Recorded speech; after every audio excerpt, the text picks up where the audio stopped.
What a crowd. You just broke the record for this place, so that's pretty good. Thank you. Thank you very much. And hello, Reno. We love Reno. And very special people. I'm thrilled to be back in your incredible state with thousands of proud, hardworking American patriots. That's what you are. And let me begin by wishing you all a very, very Merry Christmas. Very Merry Christmas. Remember, we had to defend that term about 7 years ago. We had to defend the words Merry Christmas. We don't have to defend it anymore. We are just 7 weeks away from the Nevada presidential caucuses, and on Thursday, February 8th, we're going to win the Nevada caucuses. We are then going to crush crooked Joe Biden. He is our crooked, horrible president. He's a horrible president. Next November, we're going to win so big, it's going to do something like you've never seen before. We are going to make America great again, even greater than we had it. During this holiday season, families all across America are struggling under the brutal weight of Crooked Joe's failures, disasters, heartless betrayals, and a thing called inflation at a level like nobody's ever seen before. While the stock market is making rich people richer, thank you very much. Thank you. It is making rich people richer. Biden's inflation catastrophe is demolishing your savings, ravaging your dreams. His sky-high energy prices are brutalizing your wallets. Our border has been erased. We have no border any longer. Criminals are running wild in our Democrat-run cities while Christians and conservatives are persecuted. And thanks to Crooked Joe's breathtaking weakness, the world is going up in flames. The world is laughing at us. They can't blame, I tell you what, they can't blame us. This is the USA. They're not blaming us. They're blaming him. He is a laughing stock all over the world. Our country is being laughed at. Joe Biden and the Democrat Party are incapable of solving any problem. There's not a problem they've been able to solve. Crooked Joe is you know this. Did you ever hear this? Crooked Joe is a low IQ individual. And he is truly the worst, most incompetent, and most corrupt president in the history of our country. In fact, Jimmy Carter is very happy because he looks like that was a brilliant administration by comparison to what you have right now. Very, very brilliant indeed. But with your vote in this election, together we are going to save America. We're going to bring back our country, and we're going to bring it back from hell, because that's where it's been.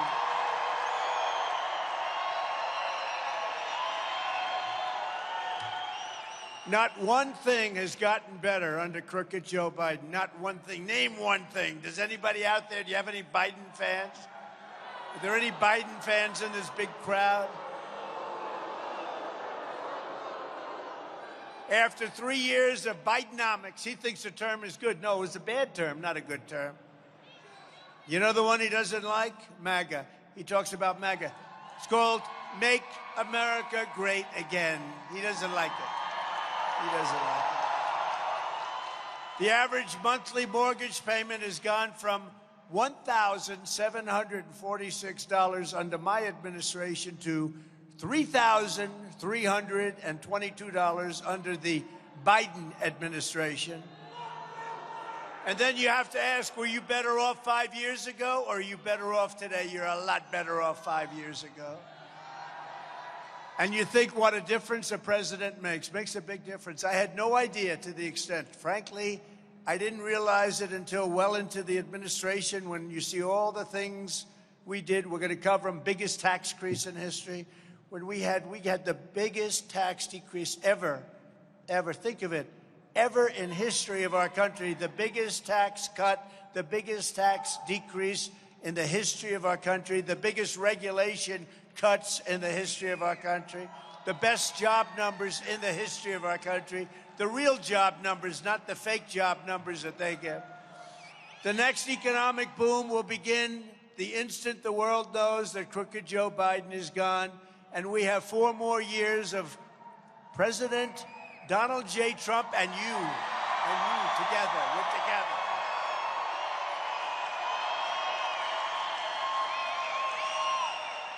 But you weren't just better off financially under President Trump. You're also much, much safer when President Trump was in the White House. I mean, how unsafe is it? Friends of mine that live here, you don't even think of it, but friends of mine that live here, they're under siege. They say their houses are being robbed, their cars are being stolen. Who the hell thought of it? I never even thought it was here. I didn't think you had the problem here. You have it all over the country. The lawlessness is unbelievable, but we're going to give law enforcement back their authority. We're going to give it back. They have to have it back. Under our leadership, you were safer, your family was safer, your communities were safer, your children were safer, your borders were safer, and your whole country was safer, a lot safer. 3 years ago, we had the most secure border in U.S. history. We built 561 miles of border wall. We got Mexico to give us, free of charge, 28,000 soldiers. Thank you very much. We ended catch and release. We let our great ICE agents do their job. And we deported over 1 million illegals in my very first term. 1 million. Back to their country. Our border had never been stronger, but then Crooked Joe came in and he launched an invasion against our country. This is an invasion. This is like a military invasion. Drugs, criminals, gang members, and terrorists are pouring into our country at record levels. We've never seen anything like it. They're taking over our cities. Under Biden, you have the highest number of illegal border crossings in the history of our country, by far the highest number of illegal visa overstays, and by far a new record being set every single week on drugs and every other lousy thing that's coming into our country. But as soon as we win the election, the momentum of our great victory will immediately begin stopping the hordes of illegal alien migrants who are charging across our border by the hundreds of thousands. Just like 3 years ago, the invasion will end. You know, it ended with us. When we came in, it just ended. We had to do a lot of work, but it ended. We had great people. Brandon Judd, Border Patrol, Tom Homan. We had just unbelievable people. If they would have just left it alone, you were setting every record. They took everything we did. They didn't finish the little sections of wall. We had built it. It was there. All they had to do is put it up. They actually sold those sections of wall for 5 cents on the dollar. Can you believe it? All they had to do is put it up. But people will know that I will catch them. We will catch them. We'll catch them together. We're going to send them back. We're going to send them out of our country. Given the unprecedented millions of Biden illegal aliens who are invading our country, it is only common sense that when I'm reelected, we will begin, and we have no choice, the largest deportation operation in American history. We have no choice. Crooked Joe has left us no choice. They're coming in by the tens of millions. They're coming in. I believe the number by the end of this administration will be at least 15 or 16 million people. They come from prisons. They come from mental institutions and insane asylums. Many are terrorists. They're catching record numbers of terrorists. But the ones that they don't catch, those are the bigger problems, because they're coming in at levels that nobody's ever seen before. This is a problem that our country is going to have. We have to take care of it very quickly, and local law enforcement will help, and they'll help a lot. And I want to thank them. A lot of them are here. In fact, I shook so many hands of policemen and law enforcement. This hand. You know, they tend to have very strong hands, and when you shake hundreds of them, They have very, very powerful hands. Sir, thank you very much. Ah, thank you, sir. One guy's fingers like sausages. Sir, do you mind if I shake your hand? And he's crying a little bit, you know, because he's happy.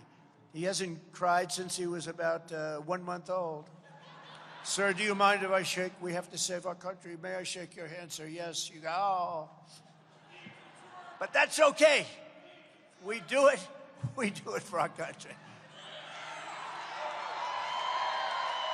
And our country will pay a big price for this madness if we do not do what we have to do. We have to clean up our country. We have to get all the criminals. We have so many criminals being dumped into our country.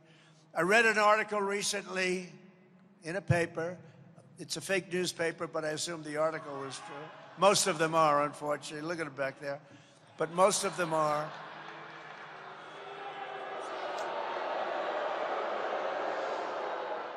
And it was by a man and about a man who runs a mental institution in South America. And by the way, they're coming from all over the world. They're coming from Africa, from Asia, all over. But this happened to be in South America.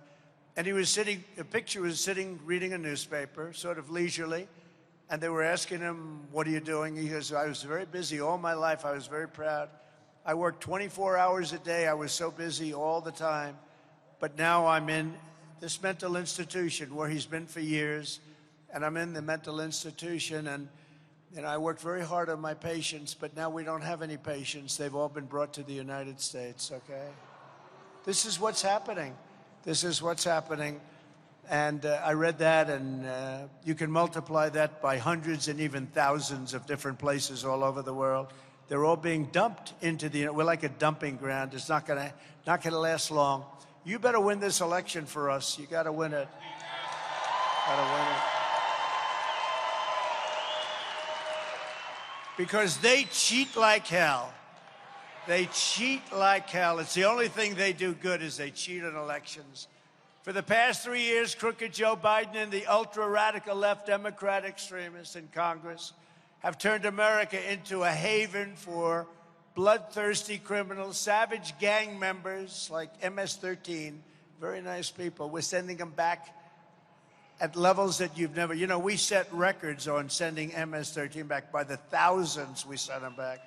Now they stay here in luxurious conditions. They stay here now in better conditions than our vets. Our vets aren't treated good, but MS-13. And they send in dangerous inmates emptied out of the prisons. They come out of the prisons. They come out of, you know, they say in the back, oh, please, sir, don't mention the words, insane asylum. But they come out of insane asylums all over the world and mental institutions. Insane asylum is a mental institution on steroids. That's Hannibal Lecter. Hannibal Lecter. You ever hear of him? Silence of the Lambs. That's what we got. We got him coming in, and this is not good. That's like an explosion waiting to happen. Just days ago, we learned that an illegal alien wanted for murder in Mexico secretly violated our border and was discovered in Las Vegas. They believe he's killed 2 people. Last year, another sadistic illegal alien murder with a previous criminal record went on a stabbing spree on the Las Vegas Strip, killing 2 people and badly wounding 6 more, badly.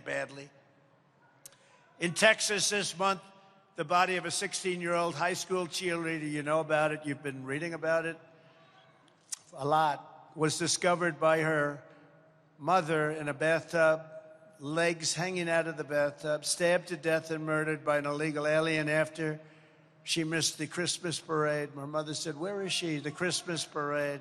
She never showed up to the Christmas parade. She was killed by an illegal alien. Tens of thousands of Chinese nationals are pouring in, unchecked, unvetted, going who knows where. We don't know. They have no idea. They have no idea. You know, they're coming in 27,000 Chinese men, aged 20 to 24, 25. No women, no older people, no younger people. About 20 to 24, 25 years old. The perfect age for an army. Is that what they're doing? They're sending men in. So has anybody heard the snake? I mean, we have a long time. The football games are terrible. They're boring. Would anybody like to hear the snake? What the hell? Good. We just happen to have a copy. I do this for Reno. We do it in special places. But it's a metaphor of what's going on at your border. And it's a metaphor as to what will happen in Reno, in Nevada, all over the place. It's a metaphor. It's a very accurate, an old song that we worked on a little bit, but a metaphor as to what's happening with illegal immigration, and I think you'll understand it very quickly. You sure you want it? Yeah! No, people love it. They love it. I wish they didn't love it. I wish we didn't have to say it, but it's very accurate. On her way to work one morning, down the path along the lake, a tender-hearted woman saw a poor, half-frozen snake. Her pretty colored skin had been all frosted with the dew. "Poor thing," she cried, "I'll take you in, and I'll take care of you. Take me in, O tender woman, take me in, for heaven's sake. Take me in, O tender woman," cried the vicious snake. She wrapped him up all cozy in a comforter of silk and laid him by her fireside with some honey and some milk. She hurried home from work that night, and soon as she arrived, she found the pretty snake she'd taken in had been revived. "Take me in, O tender woman. Take me in, for heaven's sake. Take me in, O tender woman," sighed the vicious snake. She clutched him to her bosom. "You're so beautiful," she cried, "but if I hadn't brought you in by now, you truly would have died." She stroked his pretty skin again and kissed him and held him tight. But instead of saying, "Thank you, ma'am," the snake gave her a vicious bite. Bite, bite, bite. "Take me in, O tender woman, take me in, for heaven's sake. Take me in, O tender woman," sighed the vicious snake. "I saved you," cried the woman, "and you've bitten me, but why? You know your bite is poisonous, and now I'm going to die." "Shut up, silly woman," said the reptile with a grin. "You knew damn well I was a snake before you took me in." Does that remind you? Does that remind you of anything? Be ready, because what they're allowing into our country is very, very bad. Very, very, very bad. And I think that's about as accurate as you could get, put in an interesting form, right? It's a very interesting form. Are we glad we did that? Yes? It's sad that we have to do it. You know, common sense would say we should never even have to be talking about a thing like that. Who would allow people to pour into our country that are from prisons and from lots of other places that you don't want to talk about? On my first day back in the White House, I will terminate every open borders policy of the Biden administration. And I will invoke the Alien Enemies Act to remove all known or suspected gang members, drug dealers, or cartel members from the United States, ending the scourge of illegal alien gang violence once and for all. You know, when I took out the MS-13, again, by the thousands, we had a problem because you couldn't get them back into the various countries from where they came. And I'll never forget the people in the White House coming up to me saying that the Obama administration, has anybody ever heard of Barack Hussein Obama? Remember Rush? Barack Hussein Obama. Remember Rush Limbaugh? He would talk about Barack Hussein Obama. Rush. Gave him the Presidential Medal of Freedom. He is missed, greatly missed. Man of great common sense. Forget about conservative, liberal, who cares? I mean, he was a man. We want to deal with common sense, right? We want borders. We want good education. We want low interest rates. We want a strong military. We want as fewer regulations as we can have. But you think of it, you think of it, Rush Limbaugh, so many people, we've lost so many great people that got it. They were people of common sense, just common sense, and that's what we need. We need common sense. We're the party of common sense, the Republican Party. You like strong borders, right? You don't want people coming in from prisons and mental institutions. I will shift massive portions of federal law enforcement to immigration enforcement, including parts of the DEA, ATF, FBI, and DHS. And I will make clear that we must use any and all resources needed to stop the invasion of our country, including moving thousands of troops currently stationed overseas in countries that don't like us. They laugh at our current president. They think he's a fool, and we shouldn't be there. We shouldn't be there. We have to protect our own borders first. Before we defend the borders of foreign countries, we have to get our act together. We have to be able to do it for ourselves. I will also use Title 42 to end child trafficking crisis by returning all trafficked children to their families in their home countries immediately.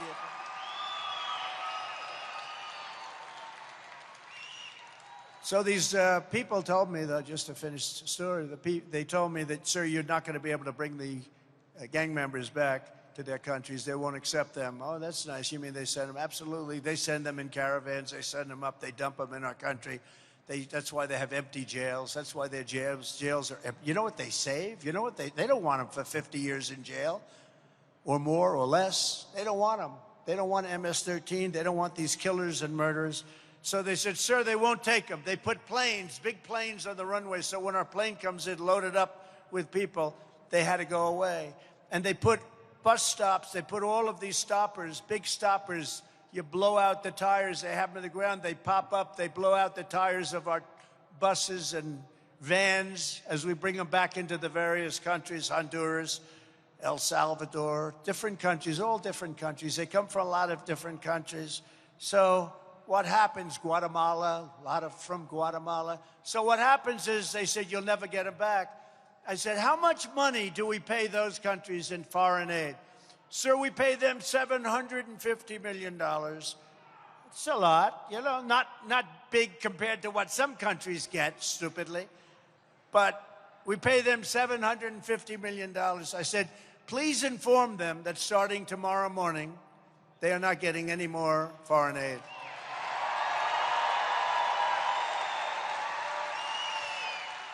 So about an hour after we informed them, I got a call from all three of them, but separate. And they said, sir, there seems to be a problem, a misunderstanding. I said, yeah, there is.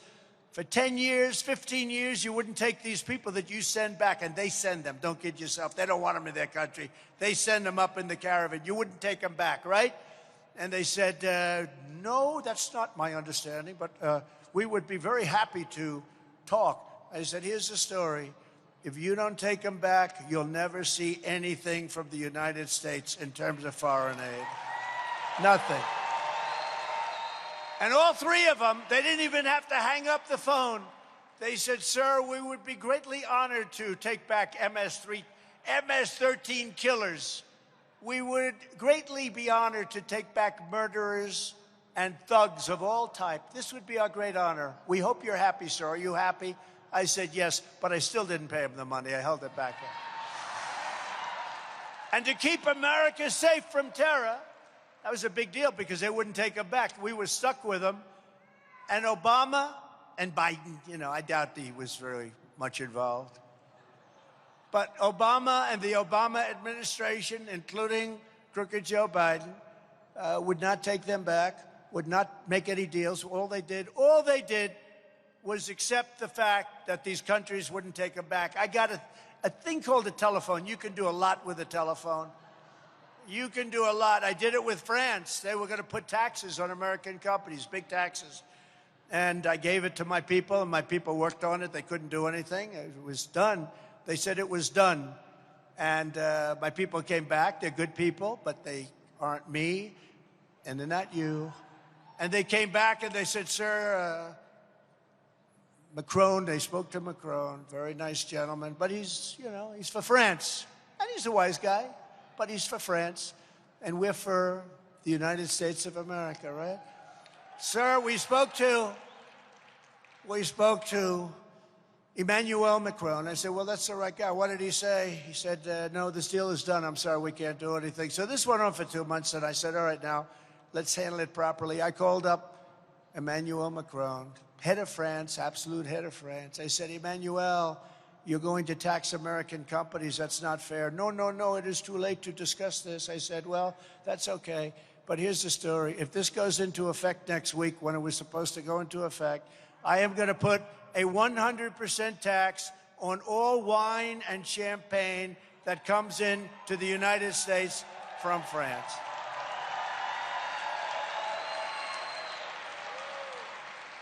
And he said, no, no, no, Donald, you cannot do that, Donald. That is not fair. I said, it's not fair that you're taxing our companies. You're not taxing other companies. No, no, no, this is not fair. I said, here's the story. You have 15 minutes to tell me whether or not you're going to take the tax off. I will call you back, Donald. Calls me back. We have decided to remove the tax, all taxes. And my guys worked on it. They know who they are. My guys over at Treasury, they worked on it for a period of about 2.5 months. I did it in 2 minutes. But we did many. I could tell you story after story like that. It's about common sense. It's about protecting our nation. It's about putting America first. Isn't it really about putting America? I will immediately restore and expand the Trump travel ban on entry from terror-plagued countries, and I will implement strong ideological screening for all immigrants. If you hate America, if you want to abolish Israel, if you sympathize with jihadists, then we don't want you in our country. We don't want you.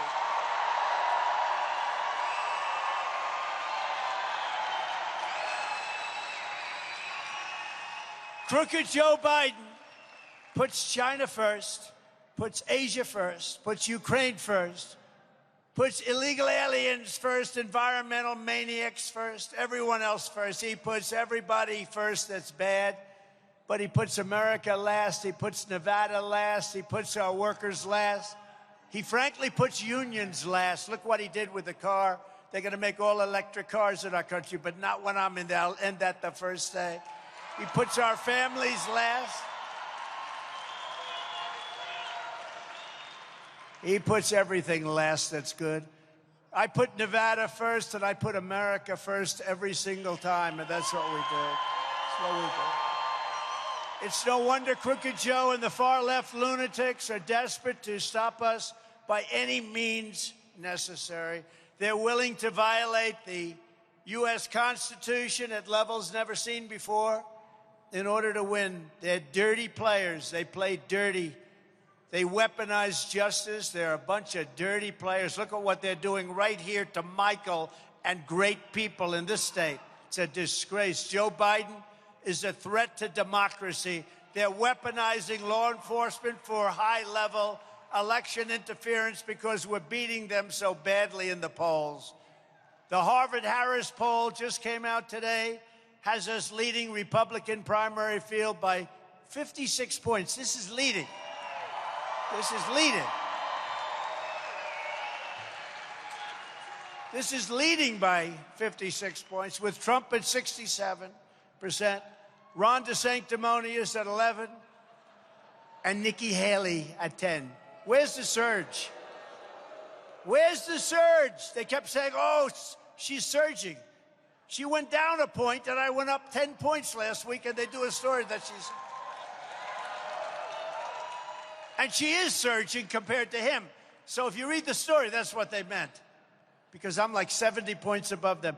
If you read the story, they meant she's surging compared to DeSanctimonious. But you have to read the story. But it said, Haley surges, not compared to me, because I went up, the new Fox poll just came up. I guess I went up like 7 or 8 points, 9 points. She went up 2 points, 3 points, and he's either even or went down. Then they say she's surging because she went up a couple of points on him, but she went way down compared to me. I'll tell you what, the media is so fake. They're so terrible. So terrible. In addition, one just came out a little while ago as I'm walking up the new Clarity poll has Trump at 74, DeSantis at 10, and Haley at 6. In the new McLaughlin poll of Nevada, we're at 75%, while DeSanctimonious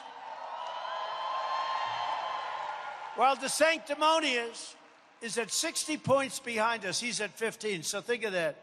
We're at 75, just came out. We're at 75, DeSanctimonious is at 15. So we're leading by 60 points. But here's the thing you got to do. Just go vote. Don't think about it. Pretend we're tied. Pretend we're losing by 3. You got to do this because, you know, the worst thing is everyone thinks, oh, what do we have to vote for? Trump is killing them. And then bad things happen when that. Pretend we're losing. Assume that we're down by 3, 4, or 5. Okay, you don't want to do what the Washington Post does and others where they make it so that it doesn't make sense. You know, they in Wisconsin, for 2 elections, they put me down in Wisconsin at 17. I'm 17 down, right? I said, no way I'm 17 down. No way. I asked John McLaughlin, the great pollster, I said, why would they do that? I'm winning in Wisconsin. He said, they do that because that way people don't vote. I said, what do you mean? Well, why don't they do it like at 5? Because they do get killed when they lose. He said, they don't care about that. At 17, people won't vote. They'll say, you know, we love Trump, but we're not going to vote for him. At 5, they say he has a chance, we'll vote. I said, wow, that's really sick, huh?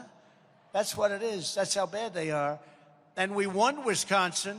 They had us down 17, and we won Wisconsin. And then we did, frankly, better the second time, where we did better in most places the second time, but it was a rigged election. It was purely a rigged election. We went way up. You know, people say, how'd you do the second time? I said, we did much better. If you take a look, we got millions more votes the second time. In the new Rasmussen poll of general election, we're dominating Biden by 10 points. That's a lot because, you know, a friend of mine said, how come you're only winning by 10 or 14 points? There's another one, 14 points. I said, how could he be possibly that close? But, you know, they have a lot of people voting for them that aren't going to vote for us. But I'll tell you, a lot of the people that would normally vote for them, like the union people, are voting for us, other than the top people in the unions. And even some of the top people in the unions are going for us. This could be an incredible situation. African Americans, we have the highest poll numbers we've ever had.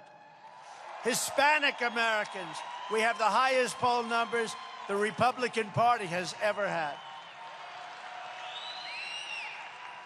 We could actually win with Hispanics. I mean, it was unthinkable 2 or 3 years ago. We won the state of Florida. We did so well. In Texas, we won the state of Texas. And all of the border towns voted for Trump, and they're about 85, 90% Hispanic, and won every single town along the border. First time in, they say the first time since Reconstruction. You know what Reconstruction means? That means the Civil War. I said, give me a definition of Reconstruction to the governor of Texas, who endorsed me recently, by the way, as did almost everybody else.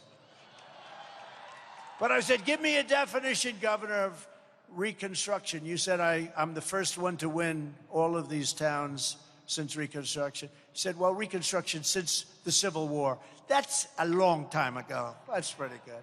So Hispanic, we're doing well. We're doing great with women. Well, finally, we're doing great.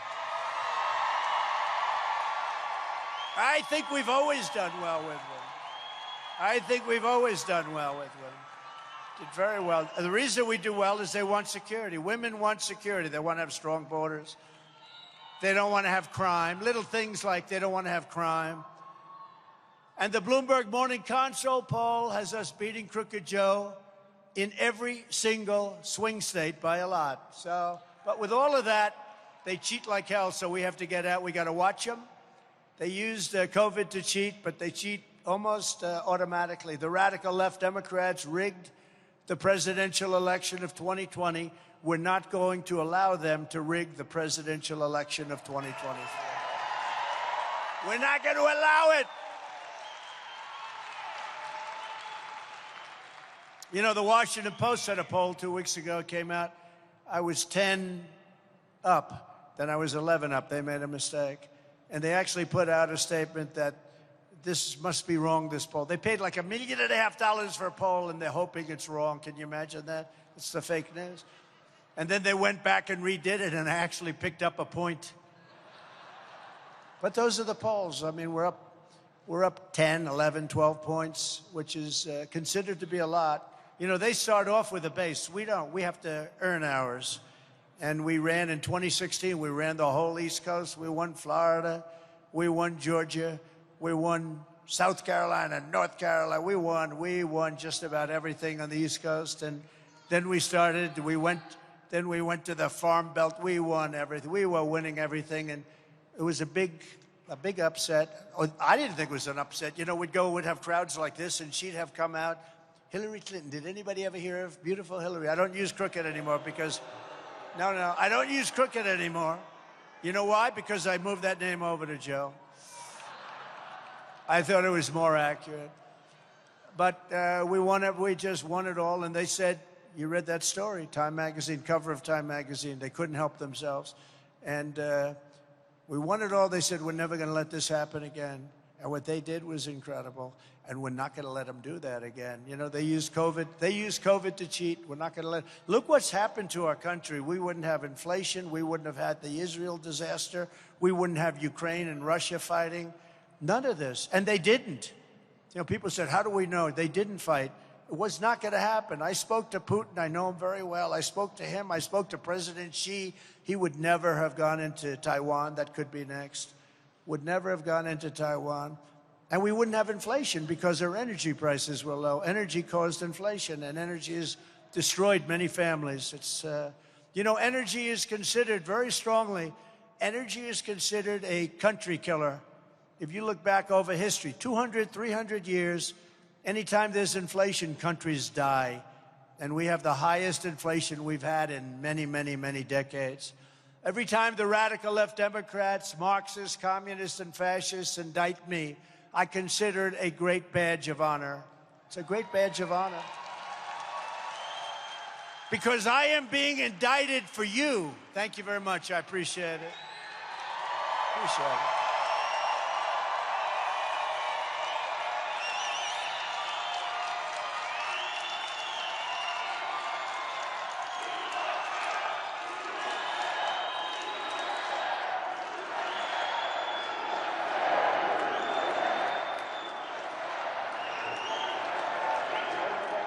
I don't know. I hear different stories. Did anybody ever hear of the great Alphonse Capone? Al Capone, great head of the mafia, right?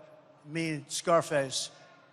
He got a scar that went from here to here, and he didn't mind at all. But he was a rough guy. Now, I heard he was indicted once. A couple of people told me a few times more. But I was indicted 4 times, and Al Capone, Alphonse. You know, if he had dinner with you and if he didn't like the way you smiled at him at dinner, he would kill you. You'd be dead. By the time you walked out of the nice restaurant, you would be dead. He got indicted once. I got indicted 4 times. Over bullshit, I got indicted. Bullshit.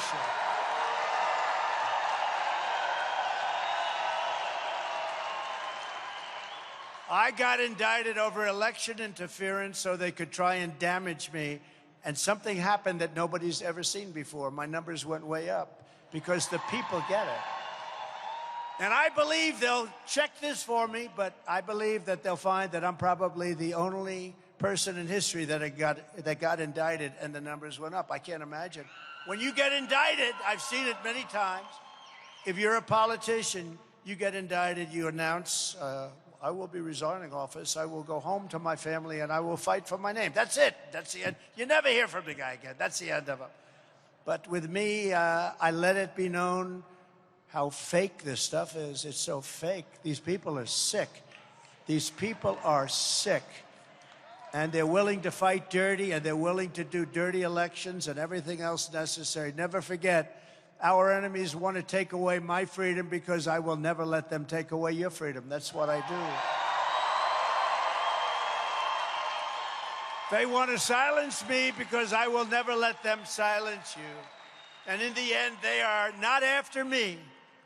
They're after you. And I just happen to be standing in their way. I am in their way. I always will be. This is far more than a campaign.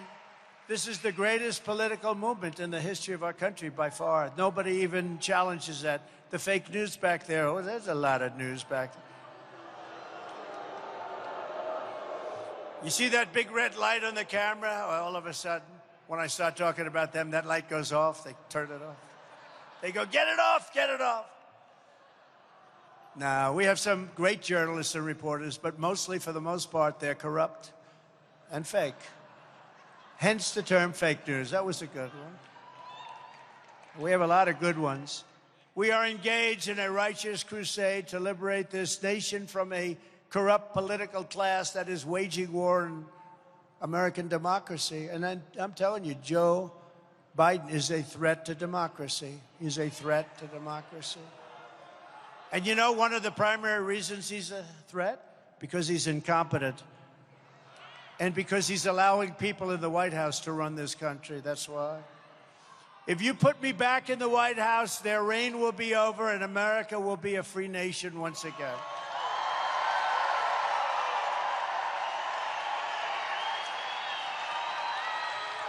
So we have some great people with us today. We're thrilled to be joined tonight by State Senator Ira Hansen. Ira, where is Ira? Thank you, Ira. Thank you for the endorsements and all of the other things. Nevada Assembly members, Alexis Hansen. Thank you, Alexis. Thank you very much. Nice to meet you back there. Ken Gray and John Ellison. Ken, John, thank you. Thank you very much. A tremendous man, a tremendous guy, gets treated so unfairly, and he loves this country and he loves this state. Nevada GOP Chairman Michael McDonald. He's a fantastic man. Where is he? Thank you. Thank you, Michael. Incredible guy. Vice Chairman Jim Hindle. Jim? Thank you, Jim. This is a big place, a lot of people here. Clark County GOP Chairman Jesse Law, fantastic man.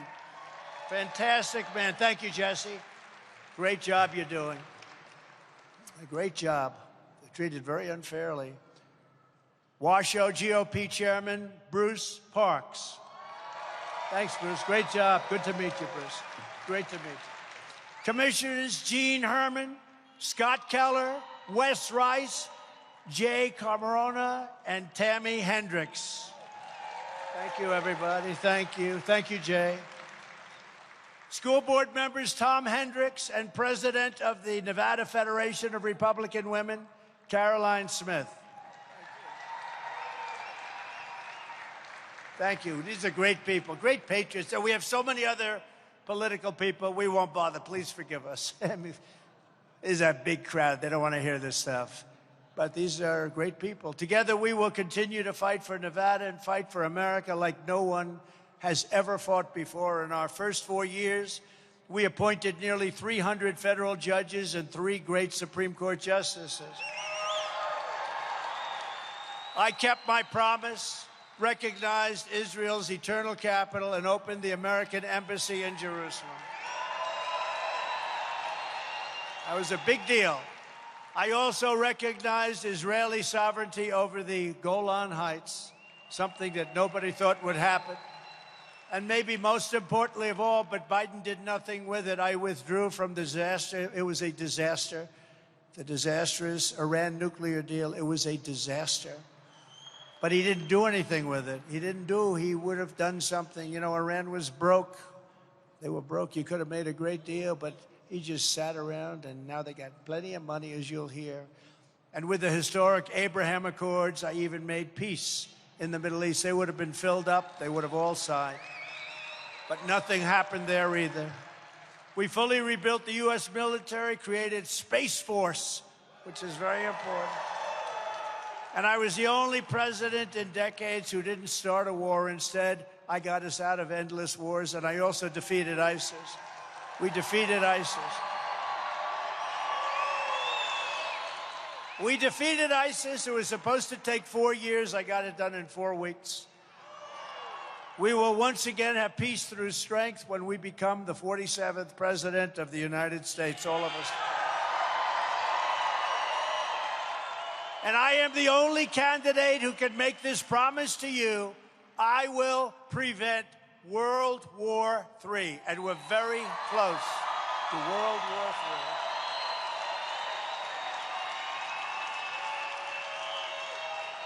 We're very close.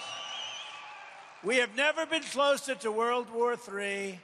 We have a man who's grossly incompetent and corrupt, leading these, they're not even negotiating. There's nothing to negotiate. They're not negotiating. There's nothing happening. And we're in a very dangerous position. And the primary problem is the power of the weaponry, nuclear weapons and all. This is not Second World War. You hear me say it, with army tanks going back and forth shooting each other. This is not that. These are weapons of mass destruction. These are weapons so powerful. I don't even want to talk to you about it. They're so powerful. We didn't want to ever mention the words nuclear. We didn't want to talk about it. Now, every day you read about nuclear, nuclear, nuclear. And we have a man who's incompetent leading discussions. But the worst problem is there are no discussions.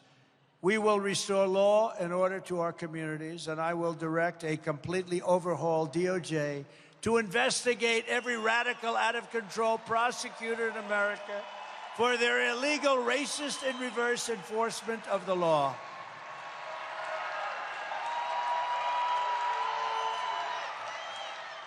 I am also going to indemnify all those policemen that were shaking my hand back there. You better be listening. Police officers, law enforcement, please listen.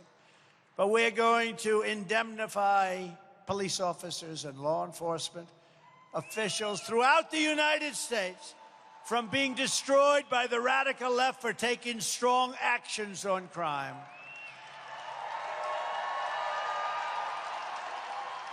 They're going to be indemnified. We're going to pay them for their costs, for their lawyers. You know, policemen have to go, in many cases, hire a lawyer to protect themselves. The state doesn't want to get involved. These people are crazy, what they're doing to our country.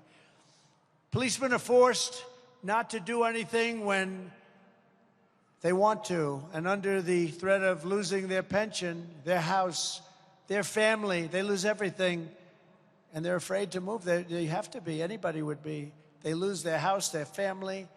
They lose everything. They lose their pension, and we're going to indemnify them, do the job. They can do the job, and they want to do the job. When they're standing there in front of a department store that's being looted by 400, mostly kids, but other people too, and they want to do something so badly, but they're told not to because there's liability. They're not going to have any more liability. They're going to do their job. They're going to stop it.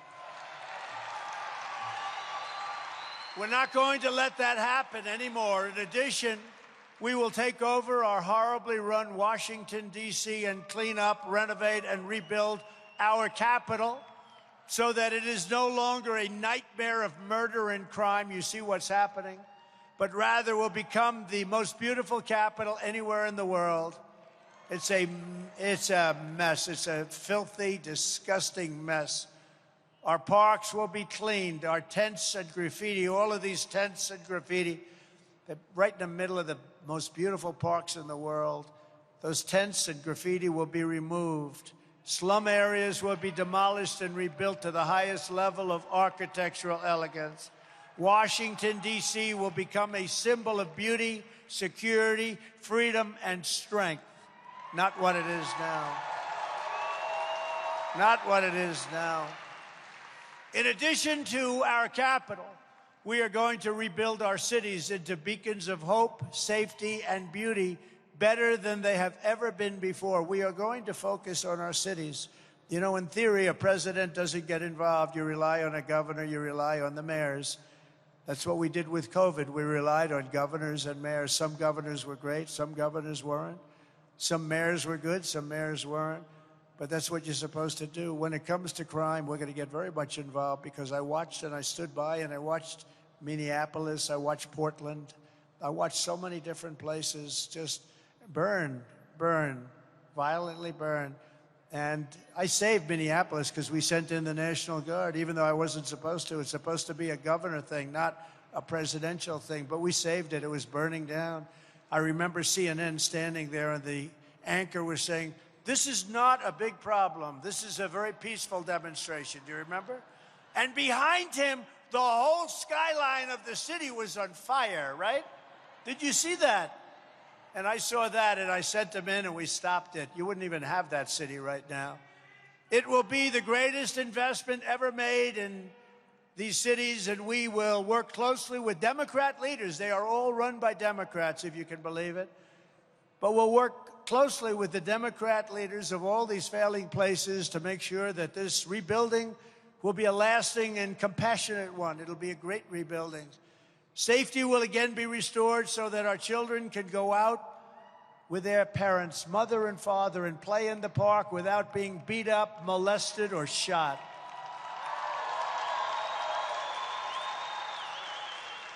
Students will be able to walk to school in peace. Criminal rates will plummet, and people will just long to move back to the cities again. I've longed to move to Manhattan. When I was young, I grew up in Queens. I wanted to move to Manhattan. I wanted to show my father and my mother how smart I was. I'm going to move to Manhattan. But I did. It was really a dream for me to move to Manhattan. Now people are moving out, and they're moving out of our cities, all of our cities. Look at Chicago. Look at Los Angeles. Look at San Francisco, one of the greatest cities in the world 15 years ago. Look at what's going on. We're going to make those cities great again. You know, we came up with a plan. We were going to build new cities. And I thought that was good. I liked the idea. A very conservative plan, by the way. They put it forward. And I liked the idea. We talked about it for a while. And then I realized, why would we want to build 10 new great cities when we have our cities are all in trouble because they've been so badly run? I said, I'd rather rebuild our existing cities and we can worry about the new cities at a later date. Does that make sense? So we're going to rebuild our cities, and we're going to make them safe. We're going to make them safe.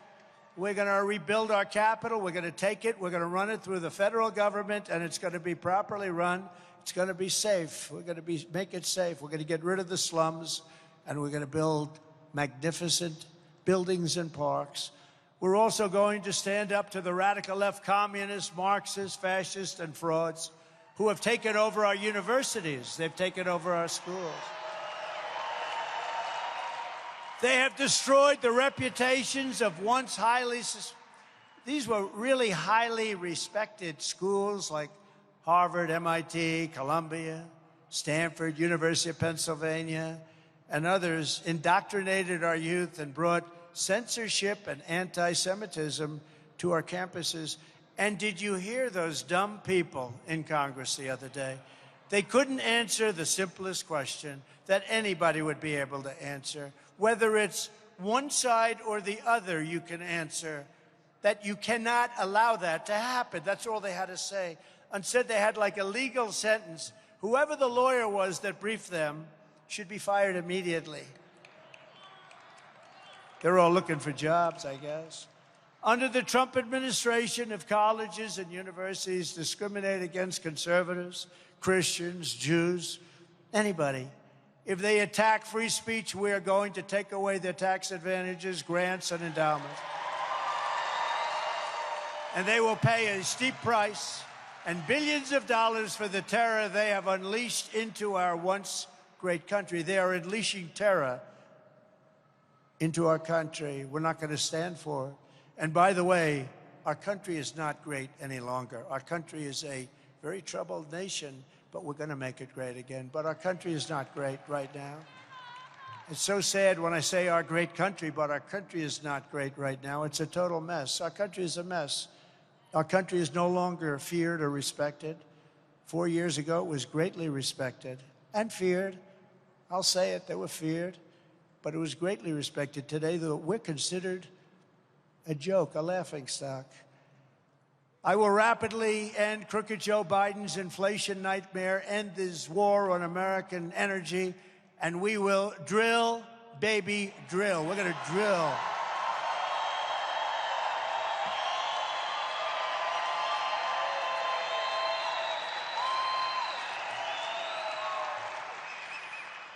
And unlike Ron DeSanctimonious, we will always protect Social Security and Medicare for our great seniors. He wanted to knock the hell out of Social Security and Medicare.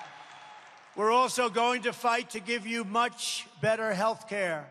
Obamacare is a catastrophe for American families, and it has been for years.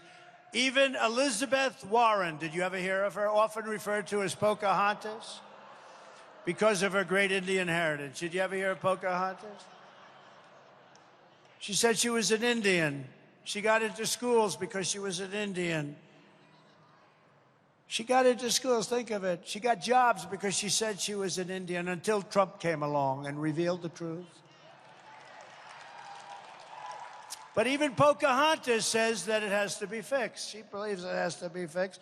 We're going to make it much less expensive for people with much better health care, and we're going to get that done. We almost got it done, but John McCain voted against it. That was a bad day. Remember that? Thumbs down after campaigning for 10 years. Thumbs down, everybody. Let's put your thumb down. Campaigned for 10 years on it, and then he put his thumb down. So somebody will explain that to me someday. On day one, I will sign a new executive order to cut federal funding for any school pushing critical race theory, transgender insanity, and other inappropriate racial, sexual, or political content on our children.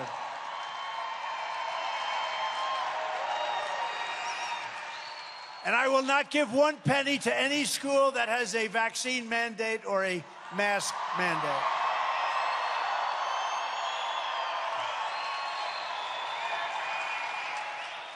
And who can believe I would have to say this? I will keep men out of women's sports. Can you believe that?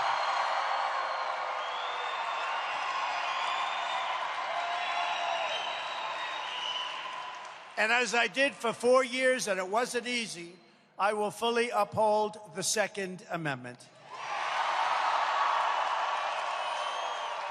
I will protect innocent life, and we will restore free speech in America once again. Very importantly to me, along with the border, just about as important it gets, we have to have strong borders, but we have to have secure elections, and we will secure our elections. But we have to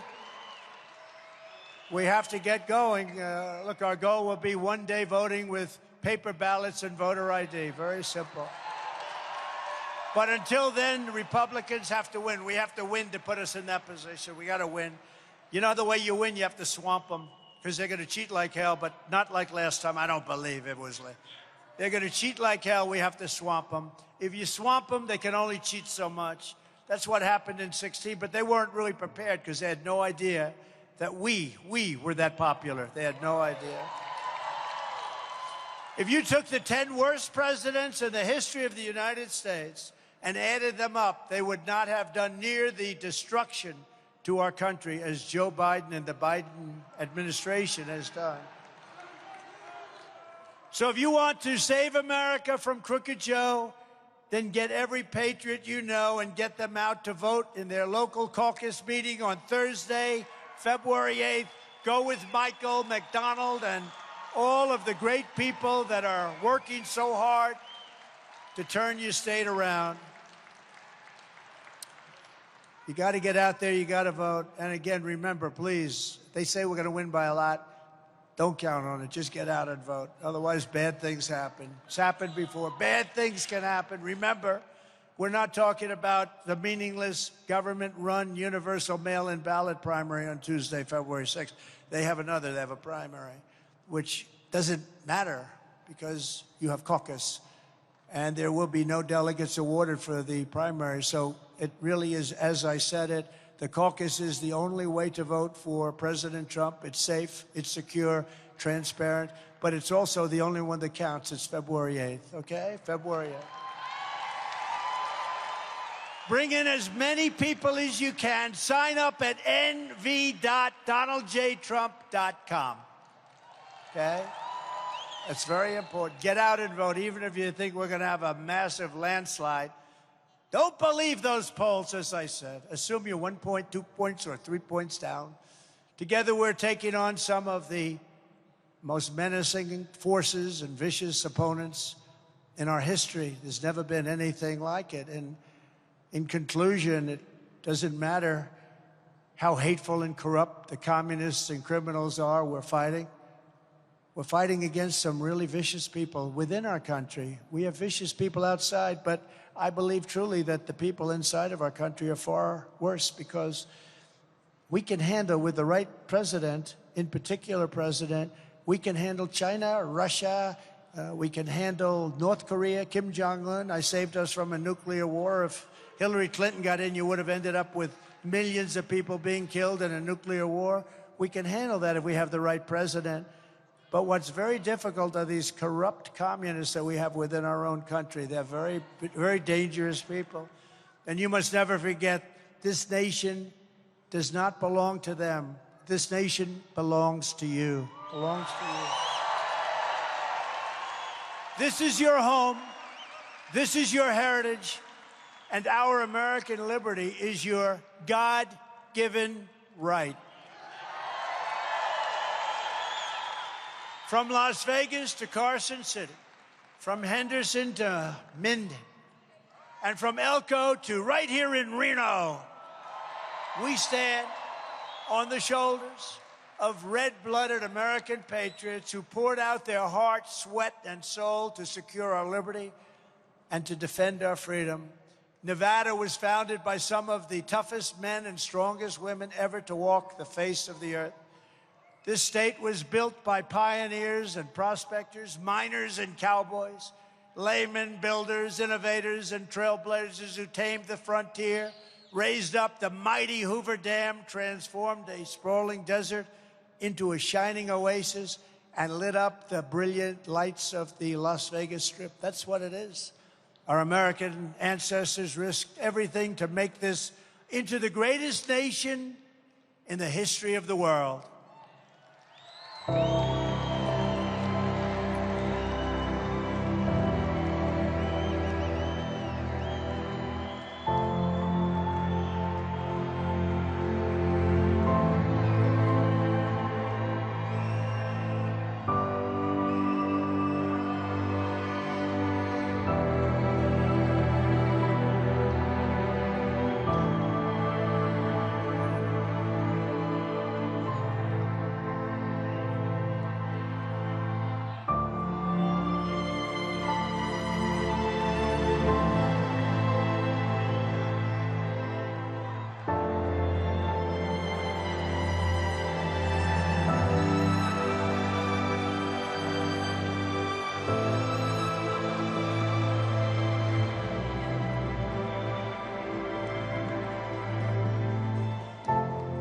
But now, we are a nation in decline. We are a failing nation.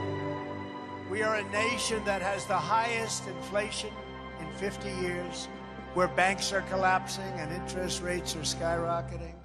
Likewise, we are a nation where energy costs have reached the highest levels in our history. We are no longer energy independent or energy dominant, as we were just a few short years ago.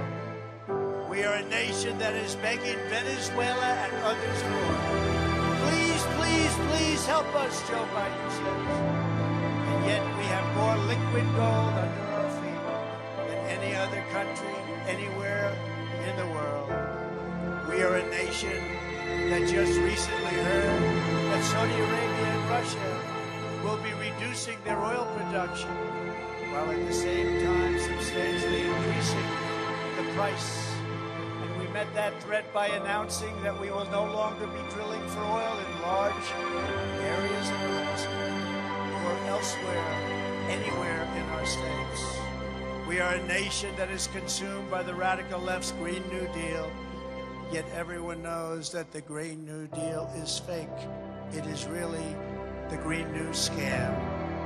We are a nation whose leaders are demanding all electric cars, despite the fact that they can't go far, cost too much, and whose batteries are produced in China with materials only available in China, when an unlimited amount of gasoline is available inexpensively in the United States, but is not available in China. And now we are a nation that wants to make our revered and very powerful army tanks the best in the world, all electric, so that despite the fact they are also not able to go far. Fewer pollutants will be released into the air as we blast our way through enemy territory, at least in an environmentally friendly way. And they also want to make our jet fighters with a green stamp of energy savings through losing 15% efficiency. That's all we'll lose, sir. That's all we'll lose. But allowing us to keep our enemy's atmosphere clean of emissions as we viciously and unceremoniously attack them at levels never seen before. Who are these people that would do this to us? Who are these people? So sad. So sad. It is so sad. We are a nation that ended oil exploration and production in the U.S. just as the price of oil reached an all-time high. What country would do such a foolish and self-destructive thing? Can we be energy independent or even energy dominant ever again? Yes, oh yes, and quickly, says President Trump. Yes, oh yes, and quickly. We can. We are a nation that surrendered in Afghanistan, leaving dead soldiers, American citizens, and $85 billion worth of the finest military equipment in the world behind. And also abandoning Bagram, one of the biggest military bases anywhere in the world, and only 1 hour away from where China makes its nuclear weapons. 1 hour away, where weapons of mass destruction are being produced. And we left it, one of the biggest in the world. And we are a nation that allowed Russia and Ukraine to fight, killing hundreds of thousands of people, and it will only get worse. It would never have happened with me as your president, and for 4 straight years, it didn't happen. Likewise, the horrifying attack on Israel would never have happened. They wouldn't even have thought of doing such a thing if President Trump was in the Oval Office. They would not have even thought about it. Iran was broke under President Trump. They didn't have the money to fund Hamas, Hezbollah, and all of the other instruments of terror that they can now fund very easily. But those sanctions were lifted by a corrupt Biden administration, and now Iran is a rich country with $200 billion and another $6 billion for hostages and $10 billion for electricity to Iraq, all compliments of the incompetent Biden administration. And China with Taiwan is next. We are a nation that allows radical left terrorists to violently attack our cities, leaving behind massive destruction and death. And nothing happens to the criminals that do these terrible things. There is no punishment. But when people who love our country protest in Washington, they become hostages and prisoners, unfairly imprisoned for long periods of time. We are a third world nation that has weaponized its law enforcement against the opposing political party like never, ever before. We've got the Federal Bureau of Investigation that won't allow bad election-changing facts to be presented to the public, and which offers $1 million to a writer of fiction about Donald Trump to lie and say it was actually fact. Where Hunter Biden's laptop from hell was Russian disinformation, and the FBI knew it wasn't. But 51 intelligence agents said it was. And a Department of Justice that refuses to investigate egregious acts of voting irregularities and fraud. And we have a man who is totally corrupt and the worst president in the history of our country, who is cognitively impaired and in no condition to lead, and is now in charge of dealing with Russia and possible nuclear war, which would be World War III and far more devastating than any of the previous world wars, because of the weaponry involved, because of the power of the horrible, horrible weaponry. We are a nation that no longer has a free and fair press. Fake news is all you get, and they are indeed the enemy of the people. They refuse to discuss the Biden crime family, but enjoy covering the false indictments of Donald J. Trump, who has done nothing wrong except win an election. We are a nation where free speech is no longer allowed, and where crime is rampant and out of control like never before. We are a nation that is allowing Iran to build a massive nuclear weapon, and China to use the trillions of dollars it has taken from us to build a military to rival our own. And less than 3 years ago, we had Iran, China, Russia, and North Korea in check. They respected us. They were afraid of us. They were never going to do a thing to us, and everyone knows it. Now Russia and China are holding summits to carve up the rest of the world.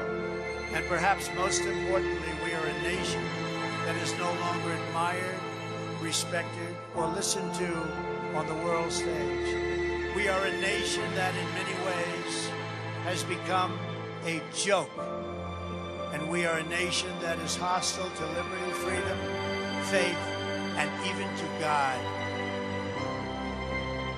We are a nation whose economy is collapsing into a cesspool of ruin, whose supply chain is broken, whose stores are not stocked, whose deliveries are not coming, and whose educational system is ranked at the bottom of every single list.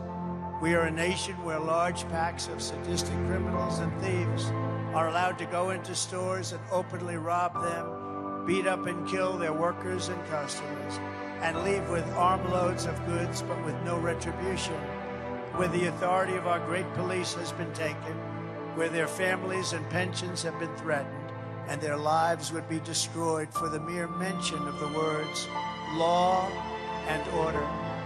We are a nation where fentanyl and all other forms of illegal drugs are easier to get than groceries to feed our beautiful families. We have become a drug-infested, crime-ridden nation, which is incapable of solving even the simplest of problems.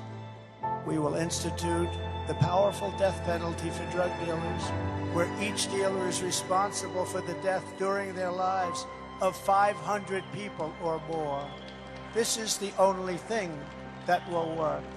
Let me know when you're ready. Mothers will never again be forced to watch their children overdosing and hopelessly dying in their arms, screaming, "What can I do? What can I do?" We are a nation whose once revered airports are a dirty, crowded mess. You sit and wait for hours and then are notified that the plane won't leave, and they have no idea when they will. Where the ticket prices have tripled, they don't have the pilots to fly the planes. They don't seek qualified air traffic controllers, and they just don't know what the hell they are doing. We are a nation that has lost its confidence, willpower, and strength. We are a nation that has lost its way, but we are not going to allow this horror to continue. 3 years ago, we were a great nation, and we will soon be a great nation again.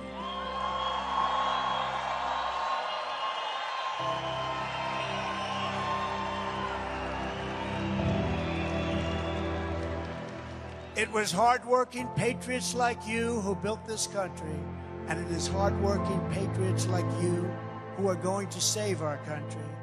We will fight for America like no one has ever fought before.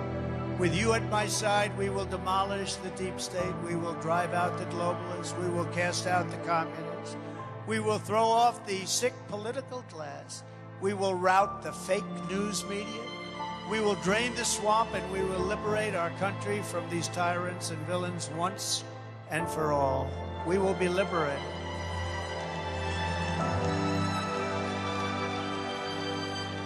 Like those patriots before us, we will not bend, we will not break, we will not yield, we will never give in, we will never give up, and we will never, ever back down. With your support, we will go on to victory, the likes of which no one has ever seen before. We will evict crooked Joe Biden from the White House, and we will take back our country on Election Day 2024.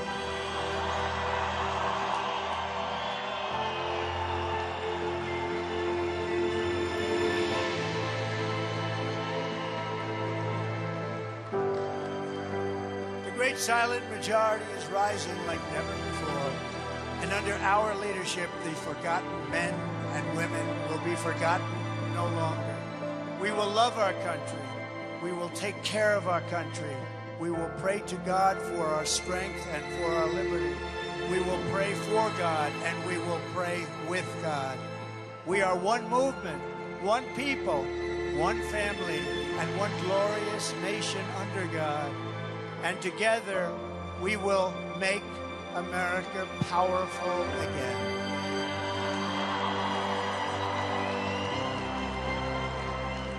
We will make America wealthy again. We will make America strong again. We will make America proud again. We will make America safe again. And we will make America great again. Thank you very much. Thank you, Reno. Thank you, Reno. Thank you, Nevada. God bless you all. God bless you.